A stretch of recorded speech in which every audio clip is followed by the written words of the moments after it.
13% থেকে ইভেন ইউএসএতে 220%। পুঁজিবাজারের দুই stock এক্সচেঞ্জকে primary regulator আখ্যায়িত করে বক্তারা বলেন, স্টক এক্সচেঞ্জগুলোকে স্বাধীনভাবে কাজ করতে দিতে হবে, যাতে করে ঢাকা ও চট্টগ্রাম প্রতিষ্ঠান দুইটি সেলফ ও প্রাইমারি রেগুলেটর হিসেবে কাজ করতে পারে। এতে করে পুঁজিবাজারের স্বচ্ছতা ও জবাবদিহিতা নিশ্চিত হবে বলে মনে করছেন তারা। শেয়ার মার্কেটে আসলে আরো ভালো ভালো কোম্পানি আনা, আপনারা জানেন যে আমাদের ট্যাক্স রিটার্ন দেয় প্রায় 30,000 কর্পোরেট ট্যাক্স পেয়ার্স, ওয়ারেস শেয়ার মার্কেটে এখনও কেন এত কম কোম্পানি? তার মানে তাদের তো ফিনান্সিয়াল স্টেটমেন্ট গভর্নমেন্টের কোনো না কোনো ইনস্টিটিউট কিংবা কোনো না কোনো উইংয়ে আছে। সো তাদেরকে কেন মোটিভেট করা যাচ্ছে না শেয়ার মার্কেটে তারা আসবে, তারা আইপিও দেবে? তাহলে কি করে ভাইব্রেন্ট হয়? বিশেষ অতিথির বক্তব্যে সিএমজেএফ এর সভাপতি ও সারাবাংলা.net এর হেড অফ নিউজ গোলাম সামদানি ভূঁইয়া বলছেন, বিনিয়োগকারীদের আস্থা তলানিতে পৌঁছে গেছে, তাদের আস্থা ফিরিয়ে আনতে উদ্যোগ নিতে হবে। গত 6 মাসে কোনো আইপিও আসতেছে না, এটা বাজারের জন্য ভালো না। বাজারে নতুন আইপিও আসতে হবে, বিনিয়োগকারীদেরকে ধরে রাখতে হবে। অনেক বড় বড় বিনিয়োগকারী মার্কেট থেকে দূরে সরে গেছেন, তো তাদেরকে সক্রিয় করতে হবে। পুঁজিবাজারের প্রতি এখন বিনিয়োগকারীদের আস্থা এখন তলানিতে ঠেকেছে। এটা কেন তলানিতে ঠেকেছে? লেনদেন কেন 500 কোটি টাকার নিচে 250, 300, 350 কোটি টাকা হচ্ছে? এই অবস্থা যদি চলতে থাকে তাহলে ব্রোকারেজ হাউসগুলো তো বাঁচবে না।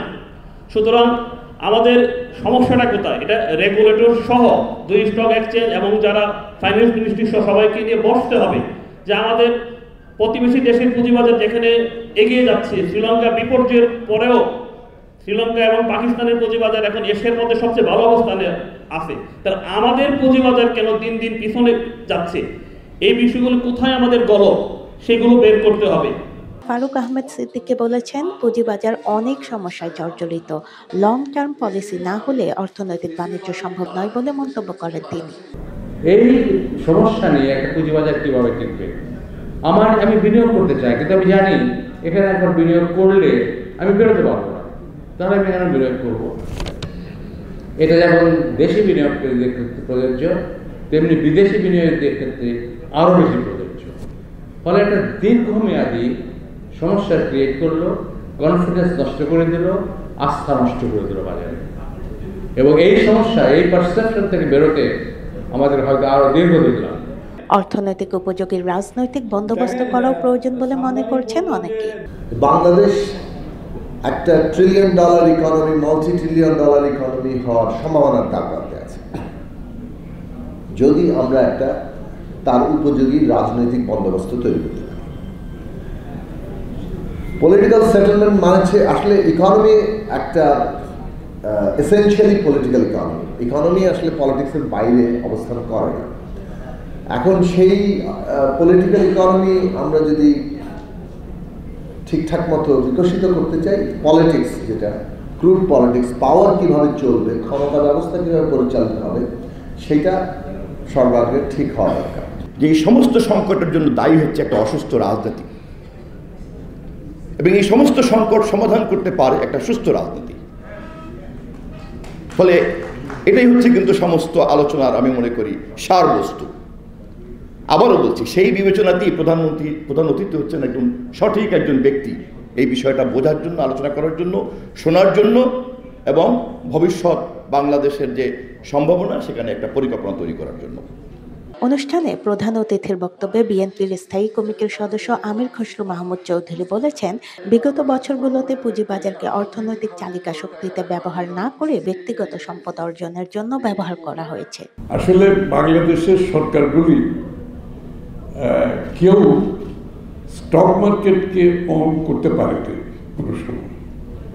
মানে স্টক মার্কেট তো আলাদা, এটা আলাদা একটা বিষয়। এটা মনে হয় অর্থনীতির বাইরে একটা কিছু বিষয়, একটা সেপারেট একটা কিছু। এটা যে অর্থনীতির একটা মূল চালিকা শক্তি, এটা যে কোনো অর্থনীতিতে এই ইন্ডিকেটর, যা অর্থনৈতিক ইন্ডিকেটরের সাথে সম্পৃক্ত, এটার কার্যক্রম, এটার অর্থনীতিতে এটার যে রোল আছে, সেটা আমরা অনেক সময় সেইভাবে স্টক মার্কেটটাকে দেখতে পারি না। This is reality. বরঞ্চ পলিটিক্যাল এক্সপ্লয়টেশন করার জন্য এটাকে ব্যবহার করা হয়েছে। আপনারা অনেকে বলেছেন যে কীভাবে লাস্ট 15-16 ইয়ার্স এটাকে পলিটিক্যাল এক্সপ্লয়টেশনের মধ্যে নিয়ে গেছে। Instead of owning it, instead of এটাকে অর্থনীতির সাথে সম্পৃক্ত করার জন্য পদক্ষেপ নেওয়ার পরিবর্তে এটা এক্সপ্লয়টেশনের মাধ্যমে আজকে যে ডিপ্লিশন হয়েছে ক্যাপিটাল মার্কেটে, সেটা প্রেজেন্টার বলেছে।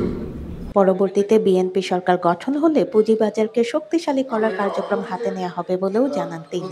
এই জন্য ফার্স্ট এন্ড ফরমোস্ট বিষয় হচ্ছে স্টক মার্কেটকে আমাদেরকে সরকারকে ওন করতে হবে। এবং আমি নিশ্চিতভাবে বলতে পারি আপনাদেরকে, আগামী দিনে যদি সরকার পরিবর্তন, দেশের মানুষের নির্বাচিত ভোটে আমাদের কোনো সুযোগ থাকে, we will on stock market. যারা শেয়ার বাজার লুটপাট করেছে তাদের চিহ্নিত করে আইনের আওতায় নিতে জোর দাবি জানান আমির খসরু মাহমুদ চৌধুরী। ফারহানা নীলা, সারাবাংলা.net, ঢাকা। ওনার পক্ষ থেকে উনি অথরাইজ করেছেন, অ্যাসাইন করেছেন মিনাজ মাল্লা নিমন সাহেবকে।